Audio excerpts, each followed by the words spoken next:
La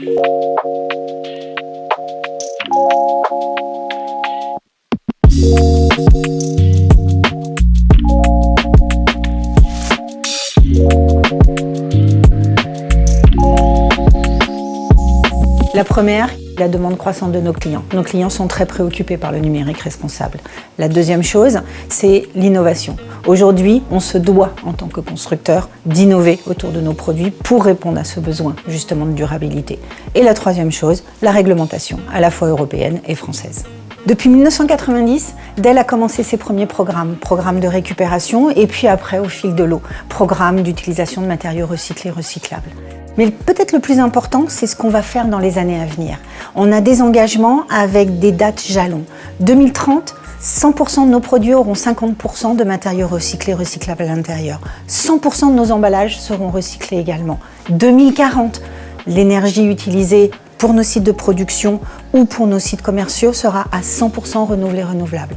Et puis, très important pour la circularité, la récupération d'équipements. Aujourd'hui, on considère que pour un équipement acheté, on doit récupérer un équipement de façon à justement pouvoir récupérer et les pièces et les matériaux. C'est le nerf de la guerre pour tout ce qui est circularité.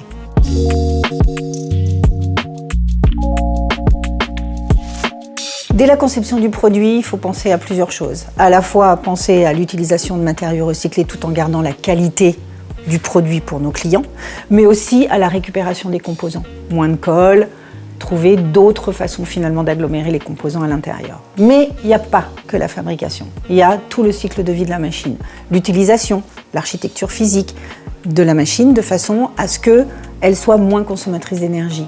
Et puis le transport, comment je peux essayer d'optimiser finalement le transport de ces équipements pour avoir une empreinte carbone bien plus faible autour du transport. Et en dernier, tout ce qui est recyclage. Donc si je peux récupérer mes composants, je peux finalement les réutiliser ou en tout cas les refondre les matériaux, mais je peux également proposer à mes clients du reconditionné. C'est un petit peu en ce moment au goût du jour.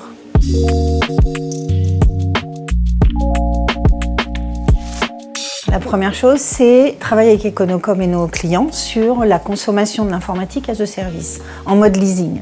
On sait qu'aujourd'hui, la frugalité informatique, c'est quand même la chose la plus importante.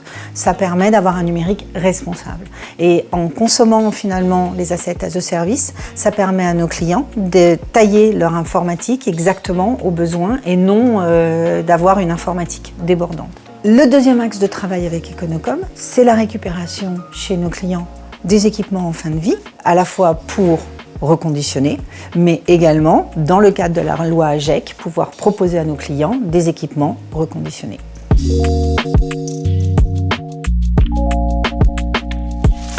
Première chose, continuer à travailler sur les matériaux recyclés. L'année dernière, on a encore accéléré sur la partie cobalt, par exemple. La deuxième chose, la modularité. Exemple, la carte mère en 3 morceaux que nous avons sorti l'année dernière, qui permet aujourd'hui à nos clients de ne pas changer l'intégralité de la carte mère quand il y a un problème. La troisième chose, c'est la traçabilité finalement de ces matériaux. Donc travailler avec tous nos chaînes d'approvisionnement sur des mises en place de blockchain pour justement avoir cette traçabilité des matériaux. Et le dernier, c'est continuer à travailler avec nos partenaires, notamment des partenaires comme Econocom, sur tout ce qui est des programmes as a service pour supporter nos clients dans leur frugalité numérique.